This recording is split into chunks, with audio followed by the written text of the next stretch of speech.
Welcome to the Juggle is Real podcast. I'm Andryanna, and this episode is one that has been really helpful for me. And so I can't wait to share it with you because we're talking about harmony at home, right? We're not talking about work-life balance. We're not talking about how we can, strategize and be more efficient.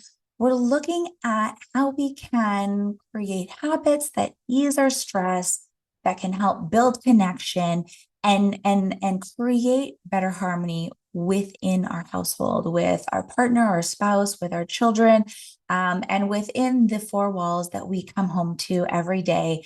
And my guest for this episode is Sonia Dong. She's a parent educator, an author, entrepreneur, philanthropist, and mom of two. And she is just living a beautiful, joyful, and abundant life.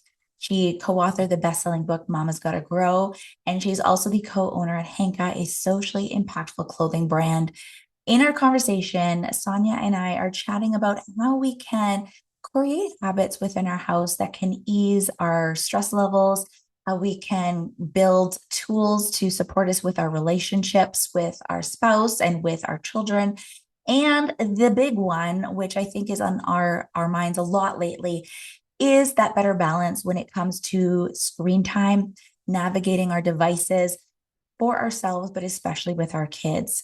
So this one has a lot of great tidbits, a lot of relatable advice, as well as very easy things that we can implement to simplify our everyday lives. So if that sounds good to you, let's dive right in.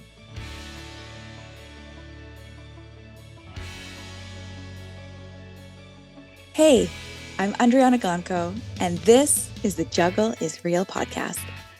As I share my ongoing journey from experiencing burnout to leading a more mindful and intentional life with better balance, I hope you feel seen, that you realize your worth, lighten your load, and prioritize your own needs. As we hear from leading experts and well-known faces in the wellness, entrepreneurship, education, and motherhood space, I hope you gain insights, proven practices, and learn actionable tools to help you enjoy the juggle of work, family, and everything in between with a little less stress and a lot more ease, joy, and fun. Most of all, I hope you find what you need to simplify, streamline, and supercharge your own journey of better balance and self-love. Are you with me? Let's get started. Sonia, welcome to The Juggle is Real. I'm so thrilled to be chatting with you today so we can look at a topic that's really, really important and near and dear to my heart, harmony at home. Thank you so much. How are you doing today? I'm doing great, and I really appreciate you having me on your show. Thank you. Oh, it's my pleasure, 100%. I know that the listener is really looking forward to hearing this discussion because I know we talk a lot about, that work-life balance and finding better balance in your life. And I think one area that we know is important, but sometimes we can overlook because we think we're supposed to know or we think it's supposed to gel is really our home life and how that really impacts everything else. Because if there's a lot of chaos in the home, if there's a lot of stress, it really can, just spin outwards to our family members and in their lives, as well as our lives and our businesses and careers and the things that we're doing. So I'm just so glad that we can have this conversation. But before we get into looking at some of the stress management, looking at some tools that you have to build your relationships in the home and some better balance, I'd love to just get to know you a little bit more and how you've sort of come to this place. So Sonia, tell us a little bit more about yourself. We know that you're a parent educator. We know that you've co-authored an incredible book that's helping so many. But what else can you tell us so that we can get to know you better? Sure. Well, I'm in the process of closing my e-commerce product-based business and moving more into the parent education space. My daughters are 13 and almost 11 years old, so they are right in that teen and tween space. And right now, I'm learning a lot about this stage of life for them, and my parenting as well has to adjust and change, myself and my husband. And so I'm really I see myself kind of like a messenger in terms of the things that I'm learning. I would like to pass on to other parents because some of the things I'm learning are surprising to me, and things I thought might be difficult are actually easier, and other things that I thought were going to be a little easier are more difficult. So that's where I'm at right now, and I'm really excited to be here. It's so good. It's so interesting that you're sort of navigating that tween and teenage stage. I'm not quite there yet, but my 9, almost 10-year-old gives me these moments where I think, oh man, it's coming. It Yes. is coming. And I do know because I have nieces who are same ages as your daughters. Yeah, that it's definitely an interesting path to navigate, and things change and shift.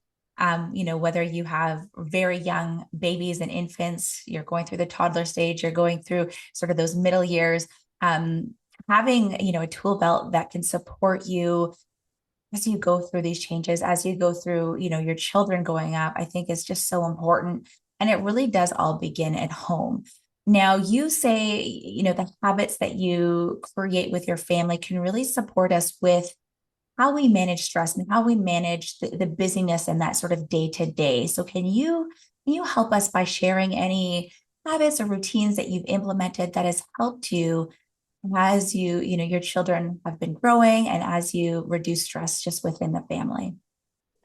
Yes. So I think with every stage, I'm reminded of certain things. Like one thing that we did when they were younger was um, actually say good morning in the morning. And it's something where it seems so simple, but it's so important because we would get up in the morning, and if they were going to school when they were younger, we just sort of open their door and say, hey, it's time to get up. And it's just be jarring, right? Yeah, If go, go, go, go, go. just all of a sudden, I'm in my nice little warm bed, and all of a sudden somebody comes in and yells at me that it's time to go. And so that was something we implemented as parents, was to just say good morning. And then when they respond to us, we request that they also say good morning to us instead of saying, no, I don't want to get up, or whatever. And so I just keep on repeating good morning, good morning, good morning until they remember, and it triggers and they say good morning. And then it just kind of resets the day so we can get started. And it's a reminder to me now that they're going through the teen and tween stage. They have all these hormones and emotions, and they're trying to express their independence. That it also settles me because they just have this attitude that just all of a sudden shows Yes. up, and you're like, oh my gosh, I'm trying not to be offended by this. It's not about me. Mhm. That's just how they're feeling right now. So even saying good morning, that's really great. Something that we do. Another thing that we implemented is sometimes we will call family meetings, and we do it in such a way where we say, okay, it's not to say that you guys are doing something wrong, but we want to talk about it, and we want to enroll you in how to deal with this specific issue. So a lot of it has to do right now with digital device usage Mhm. and time management in terms of homework. So we'll have these family meetings.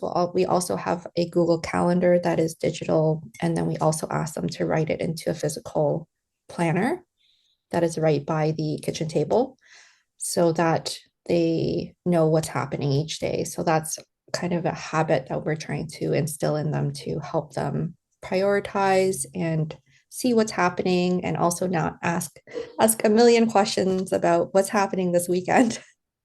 So those are some of the things that we've done.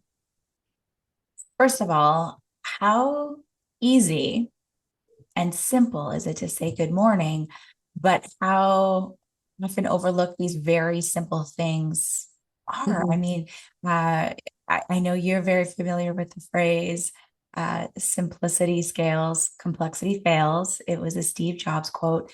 And I think we automatically go to business and our careers and how we can build our businesses and thinking of it like very, very simple at the most basic level. What is it that we need? What is it that our children need? And like just a kind and loving reading in the morning can be just the most beautiful thing to set our children up for having a beautiful day and having, that ease into their morning. And there are a lot of things that have to happen, but just a very simple good morning, or if it's after school, greeting them and welcoming them home, or just a very simple good night before bed. I know that, with my three boys, bedtimes can be kind of hectic, and getting them into bed and getting, the baths and the showers and pajamas and all the things. Just remember, like, in the bed, that kiss goodnight or saying I love you or saying goodnight very easily helps set them into that next mode. So I really love how we can bring it down to such a basic level, but such a good reminder that it's so important. And those clear lines of communication. The family meetings, I know we have good intentions with having the communication, but as a parent, we're always like one step ahead. We know what has to happen next. We know what has to happen after that. And we're thinking of what we're making for dinner or what we have to do and get groceries and all the different things. Sometimes those ideas aren't really communicated properly with our kids, or we have expectations that we haven't let them know about. When we're going to talk about devices, I can't wait to hear some of your ideas. Having that family meeting or coming together to have that communication, what would you recommend, regardless of the ages or stages your kids are in, how would you have that communication? Is it, at the dinner table, or is it like you have it after school, or, what are some different ways that we can incorporate this into our lives to make it easier? Usually it's at the dinner table after we've had dinner so that everybody is fed and nobody's hangry. And Yes, I've important. seen, I've made the mistake and I still do make the mistake of bringing something up with my kids at the wrong time, when Yes. they're tired or right after school when they need a snack or they've gone through the whole day and they need that transition time, like I need that transition time too, but sometimes I forget that they need it and I feel like I need to address the situation right then and there. And I don't like unless it's like unless they're in danger or we're in danger or something like that. There's no reason why I really have to address it at that time. So we found that it really works after dinner time because that's a transition time where we're actually all settled back into the home space and we've all eaten and we're calm before we move on to the next phase. Mm-hmm. Beautiful. I love that. I love that. Any other advice that you can give to moms, to parents who are looking to establish healthier routines or create those habits? You've given us two really great ones, but anything else that we can do, or how can we kind of, navigate what should happen, or any cues or anything that we can look out for to help ease that stress in the house? Mm-hmm. Well, I have this example of it's specific to my home, but I think it happens to other homes too. Is that phrase, let it be easy, like just think of something to make something easier. Mhm. What happens in our house is, we come home, we take off our shoes. There's two of us who really like to take off socks as well and leave it peppered around the house. So at the beginning, I would get super annoyed because it's my pet peeve and it's my thing where I don't like clothes of any sort on the ground. And so, then I would feel like I was nagging them and saying, hey, bring them upstairs, put them in your hamper, all these things. And then it wouldn't happen because they took off their socks and they're doing something in the living room. And so I went to the dollar store and I bought a cute basket. And now it's called the sock basket. And it sits under the plant, near the plants, but in an inconspicuous place. And so now they know that if they take off their socks, they can just throw it in the basket and nobody is upset about anything. Or I can say very calmly, hey, do you want to put your socks in the sock basket? It's like right there, super easy. And I think really finding those things that are just easier solutions for your family is what needs to be done. And it's not something that necessarily is something that somebody else is doing, right? Like you can try something else and see if it works, but just keep on trying different things is what I would suggest. That's right. And I think it's so good that you're saying, is there something that we can do to support it?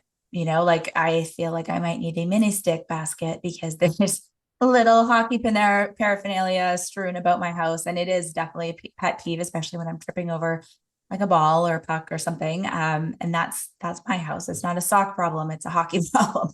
So like what can we do to create that space or have that place or make it easier? Because I know sometimes it can feel like the end of the world to ask your child to do something when they're already maybe overstimulated, or they've just come home from school, they're feeling more tired, or they're feeling that like they need to unwind or pause. So even asking them to go up the stairs to the hamper can feel like a big thing.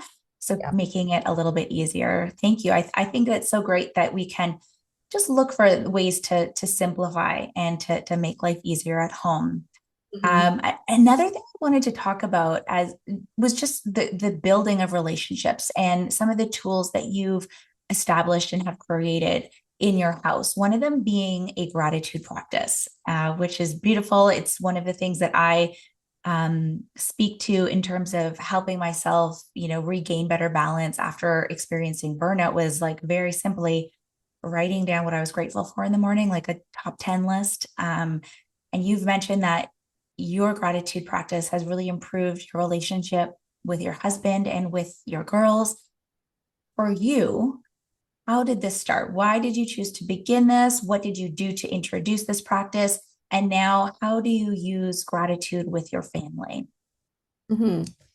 So when the kids were pretty young, I was in a really bad state. We were just, my husband and I were super stressed. My children didn't sleep, so I was very sleep deprived. Uh, I also grew up as I say that I'm a recovering perfectionist as well. So, I, same yeah, here. so it's difficult. So I had a difficult first pregnancy. It was very uncomfortable and had a long labor, and I was really affected by what was happening externally to me in terms of like, oh, everybody looks like their kids are sleeping and they didn't have such a hard time with their pregnancy. They were feeling good and everything. And I just was feeling like I didn't have, like, if I really wanted to have a child and I didn't feel like I was having a perfect pregnancy, and everything going through with breastfeeding and sleeping and all those things was really difficult for us. So I felt that at that time, my husband and I were sort of drifting apart and not communicating very well. Anything would set us off into an argument, and then we would never be able to resolve it really. At the end of the day, we'd say, okay, it's fine. And then it would come back again, the same topics. And so I felt really like it was just very difficult for us to even speak with each other without getting into these resentful comments, passive aggressiveness, and all these sorts of things. So I actually started a private blog and I wrote to him. So it actually helped calm me because I've always felt like journaling helped me. But in this case, I thought, why don't I write to him to tell him how I actually feel? And then he wrote back. So for a while, it was almost like we were, obviously living in the same house, but we were almost like little pen pals. And it really helped us to process our feelings and to express them in a way where it was safe for both of us, where we weren't attacking each other. And in that process, I realized that I was really negative towards him and towards my life. And I wasn't really looking at the things that were going well. And there were so many things that were going well, and I was at that time that I discovered that saying what you focus on grows. And so definitely at that time, the negativity was just growing and growing and growing. And so I started the gratitude practice, and it's the same thing as saying good morning in the morning. Is the simple act of saying thank you was not happening in our household. And so even starting that practice helped us so very much. And then so that's how we just started saying how we were grateful for each other. Over time, he actually bought me a journal called the 5 Minute Journal, which is a gratitude journal. So I started using that as well. So it's just kind of extended through my life since then. And then the kids, we would start doing that with the kids. If we at bedtime, we would say, hey, how was your day? What were three things you really loved about today? We might not say, when they were little, we didn't necessarily say what we're grateful for, but what did you like about today? And they would say things like, oh, I really liked my ice cream, or my stuffy, the Yeah. stuffy, I'm grateful for the stuffy. And those are the types of things they started off with, but now we kind of incorporate it more. Still ask them periodically, or if we're on a trip, they have a little travel journal and they write down what happened during that day and what they loved about it. So just trying to help them focus on the positive things that happened and to remember those things. So good, Sonia. So good. I appreciate your honesty as well because it's true. We see what happens in people's highlight reels. We see the cute photos and we see, people like they have it all together, but that's not the reality for anyone. And knowing that other people are going through these challenges is I think very comforting in some ways because we all have our own challenges. I know for myself, my husband and I in the past have gotten into some pretty heated texting battles. and Yes.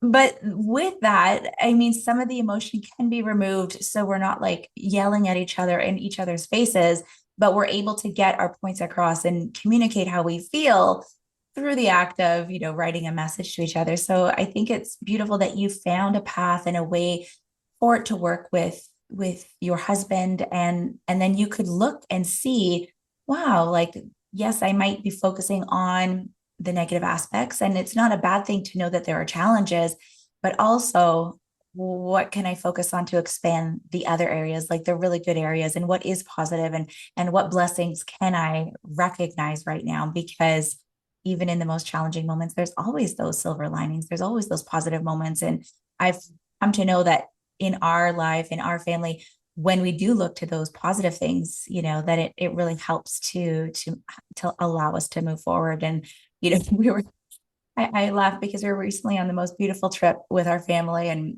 our kids got to have some very incredible experiences, including meeting some NHL hockey players and getting to really live their childhood dreams.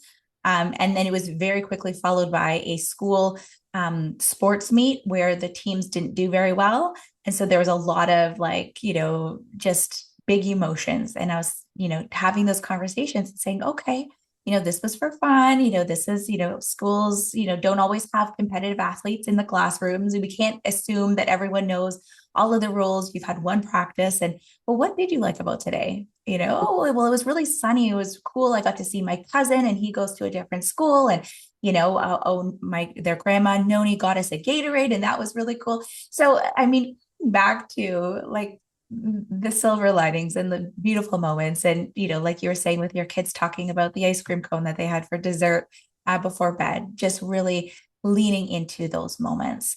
I love, the dinner table gratitude. I love right before bed.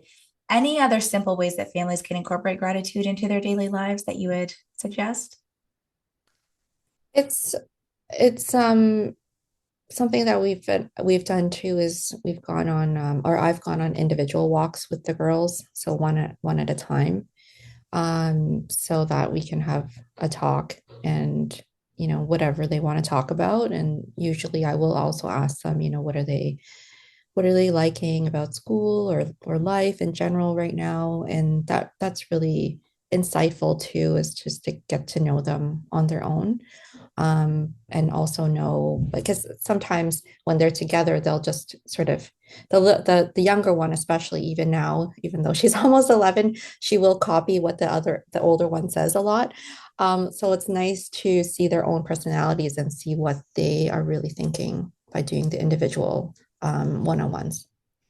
That's so good. And it's so true. I mean, parents with multiple children, often it's kind of like it can pile on, and whether it's good or bad, it's just kind of like a pile on of things. And so having that one-on-one time, even short bursts of a walk around the block or 10-minute time, can really make an impact. So thank you for sharing that. I think it's something that we can do that's again, coming back to what is simple, what can be easy, and allowing that to just, make those small pockets within the day. Um, One topic that I really am interested in discussing with you is that screen time and the harmony within the household with digital devices. Now, for me, my kids aren't in those teen years yet. They don't have their own personal cell phones or devices, but we do have, some tricky times and challenges when it comes to navigating screen time and using video games and watching shows and all of that. So I'd love to hear from your perspective and what you've learned in terms of strategies that you have found effective in managing digital device use with your kids. What can you share with us, Sonia? Mhm. Oh, so much. I'm still struggling also as well. It's never perfect, I don't think. And as parents too, we didn't have these devices when we were children, but we've grown up with them over the last 20 years now. And so, or grown older with these devices now. And so we've also developed some certain habits. So I think the main thing is to model the behavior that you want your children to have, right? So if you don't want devices at the dinner table, then the parents can't have the devices either. And, I've been guilty too. Sometimes it's so interesting because we have this instant gratification now. So it's like, Yes. okay, well, I need to look this up. We're having a conversation at the dinner table, and then all of a sudden it's like, oh, we have to find out this information. And then I'll go grab my phone and I'll be like, oh, I just violated the rule because I don't need to know right away. I could know afterwards. So those things are really important. Um, we've definitely used on the iPads the screen time eh, boundaries where you set up their screen time for the day so that they can't access it between certain hours. And then if you can also choose for different apps how much time you want them to spend on the apps each day as well. And then because our children are a little older, they do have devices from school. We're in the Toronto district, so a school board, so they get devices in grade 5 and they use them at school and they bring them home and do homework on them. So we do sort of monitor, well, what kind of homework is it that you have to do? How much time do you think it might take? And sort of monitor that way as well. They both did also get phones this year. The older one had an Apple Watch previously, which we felt pretty comfortable with because we could contact her if she was, what she was doing was going from school to the library, which is across the street. So we would just know that she was there before pickup. And the watch doesn't have very much on it, and she can't get on social media and that kind of thing. And we wanted a similar setup for my younger child. It just didn't work with it was a whole big thing with the phone companies, but it didn't work out.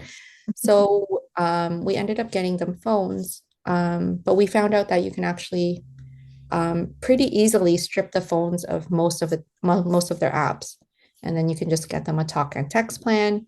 So they're not on their phones very much at all at home because there's nothing on them.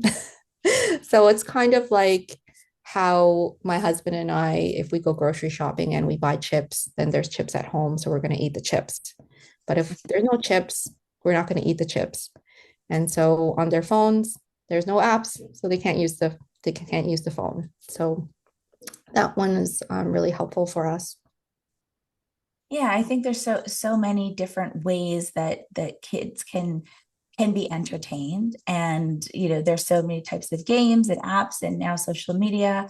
And I think it can be really overwhelming because we think we have to be connected. And I know, as an adult, I have to create and set rules for myself for how I'm using my devices and the amount of, screen time that I have. And I've noticed a marked difference in my children, especially like after they've used, if they were playing a video game and then it's time to turn that off, and then there's a big meltdown, and then their behavior afterwards. So we really had to sit down and have these conversations about why we have to implement these rules. So how did you talk to your children, and how would you recommend we set these boundaries around screen time, or around, the big debate right now is when should a child get a smartphone, or the smartphone versus the dumb phone, sort of kind of what you're talking about with like, yes, they have a cell phone, but they can only text or call or use certain features of it. They don't have access to absolutely everything that a normal like a full smartphone would have. So how do you set those boundaries? How do you communicate it so that your children understand that, it's coming from a place of love and wanting the best for them, but also allowing them to still feel connected and have those modes of entertainment, and not feel like they are left out of things? Hmm. Yeah, so we've tried using digital device contracts before. You can find them online. We've gone through different ones, and the contract is only so good as the people who use it, right? So Right. again, we kind of just got simpler and simpler and just said this time around, when school started, I talked to them about, this is what the Canadian Pediatric Society suggests for your age group. It's 2 hours or less of screen time each day.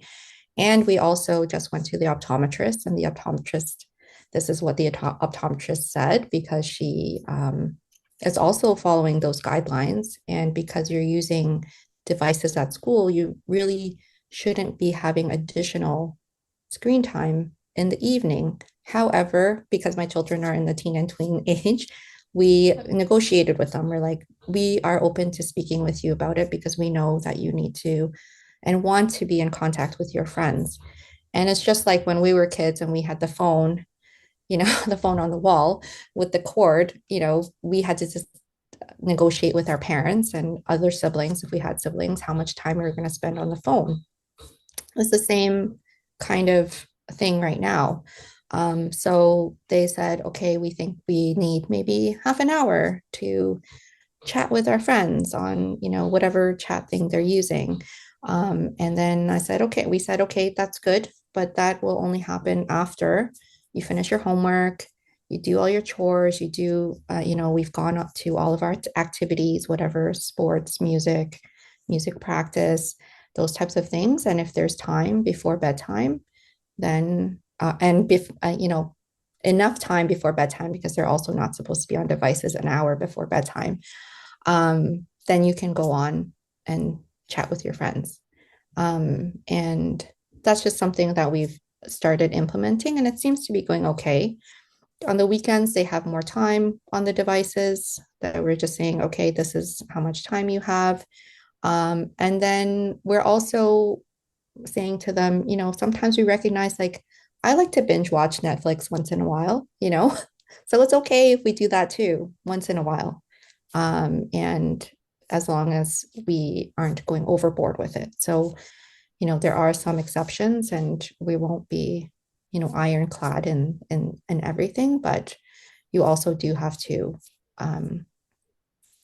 abide by these types of rules. And also, one thing that we're talking to them about is not being on your device when you wake up in the morning. So they're not allowed to check their texts before they're finished breakfast and finish packing their lunch and that kind of thing. So that's a bit of a struggle right now. We're getting there. Yes, it's like one day at a time, right? But I appreciate that you have, again, these very clear lines of communication. Your children understand what the expectations are. You've put these rules in place. You've explained the reason for it. You're not just like, ruling with an iron fist and this is the way and there's no way around it. You're helping them understand why these boundaries are being put in place, and you're being very clear but kind and loving in how you're managing it. And so I think for all of us, we have these struggles, if we're going through it every day with our children. And for us, we've put some rules in place, just like there's no video games during the week.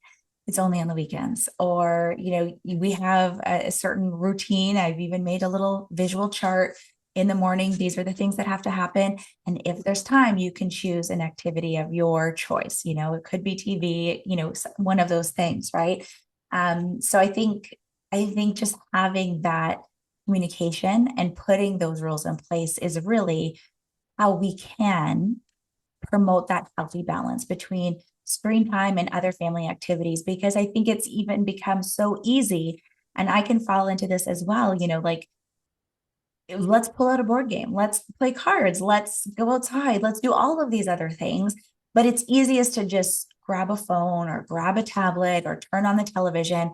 And that's just the first thing that comes to mind. But there's also other activities that can be really fun, just as entertaining, probably a lot healthier for our kids to be engaged in. So, do you have any other resources or activities that can help promote this, better balance between the screen time and family activities that have worked for you or that you can share for other families? Yeah, I mean, you mentioned the board games and the like card games. That's something that we really love doing in our household. Sometimes puzzles as well, but the puzzles take a little bit more time and concentration. Yes. Depending Uh, on how many pieces. My yeah, toddler has some good, like 10 piece puzzles that we can yeah, do those are 900 good. times in a row. Yes, that it's fun because they like to do it over and over again, right? So, so definitely those types of games, and we like to engage them in also, finding new games that they like, so that it's things that they like to do, and so we do those. We also, my older daughter actually learned how to crochet on her own. She's a better crocheter than me now. So she does that. Oh, me And too, because I don't know yeah, how. So good for yeah. her. So yeah, she's great at it. So she does, and it's like really trying to discuss, because you don't know what you don't know, and your children don't know what they don't know. So Yes. try to just expose them to these different things. And if you tried it once and it didn't work, when they grow older, maybe that's when they'll like it. Because it's just like food, right? Like trying to introduce vegetables to your children and they don't like it when they're 3 years old, but when they're six, maybe try it again. So those types of things. And another thing that we've been doing a lot more is there's stuff happening at the library all the time. Like there's like kids activities there. Like sometimes they have Lego activities, sometimes they have like big screens with like I know we're talking about don't do much too much screen time, but at least you're out of the house and doing something. But they'll have like sometimes they'll show movies and those types of things at the libraries.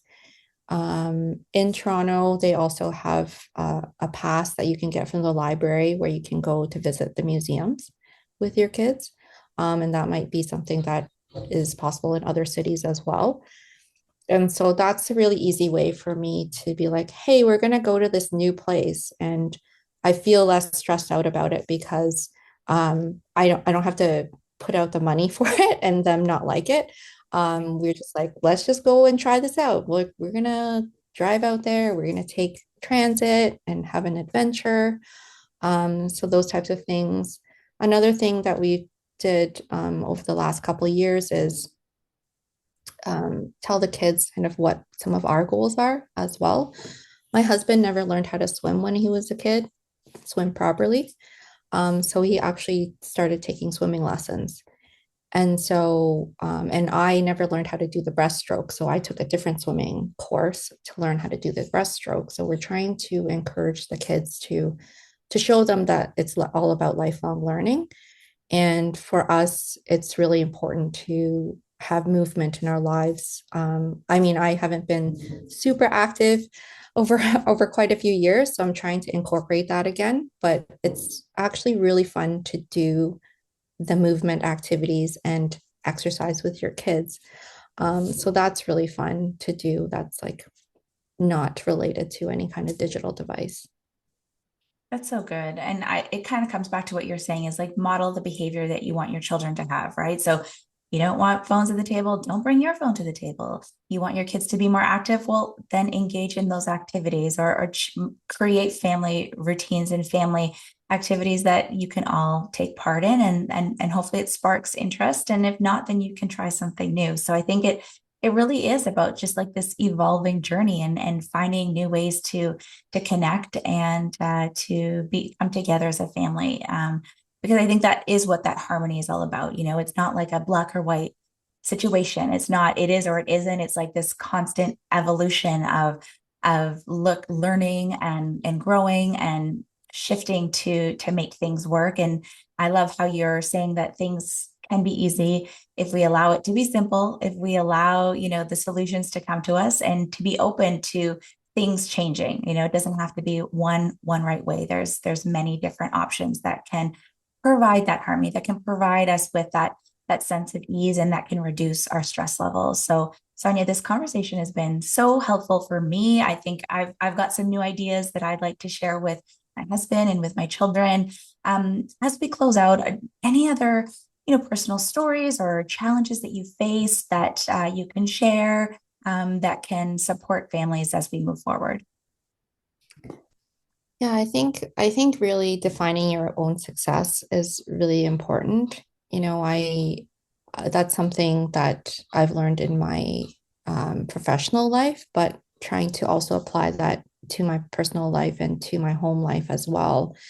And ditching that perfectionism I mindset is, what does success look for us as a family? And like you said, it changes all the time too, right? And it's okay for it to change.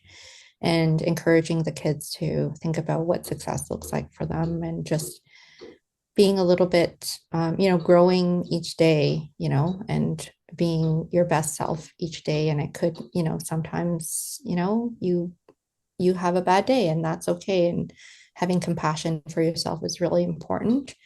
And what I've learned too is to just be a little bit more, I guess, not reactionary. Like I'm trying to be more proactive, but also when things happen, because things always hit the fan when you're in a family, Yes. and stuff comes up. There's roadblocks everywhere. There's, things happen.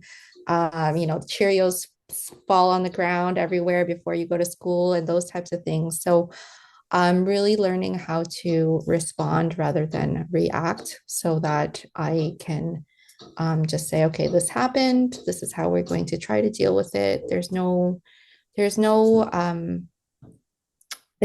not too helpful for myself or the children if I get angry. And also, I mean, I have to give myself grace if it does happen, but I'm trying to understand what is out of my control and what is in my control. So that's really an important distinction that I'm learning. Yes, yeah.